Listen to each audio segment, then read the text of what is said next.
Hi dear, palagi kong nababasa, live within your means daw, lalo na pag nandito sa abroad. Ibig sabihin, magtipid.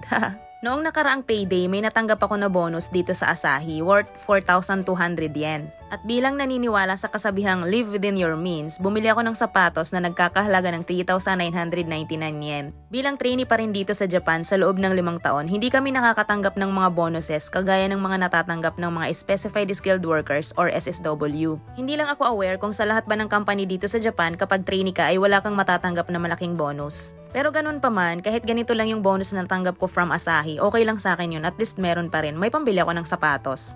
Thankful pa rin ako syempre dahil kahit maglakad pa ako maghapon sa kalye dito sa Japan ay hindi ako makakapulot ng 4,200 yen. Wala pa nga pala akong papasko sa sarili ko kaya pumunta ako sa Rinko Town Outlet para tumingin ng pwede kong mabili na swak lang sa budget ko na 4,200. Tapos nakakita pa ako ng mas less than at nagandahan talaga ako o diba may sukli pa nga ako dun sa bonus na natanggap ko.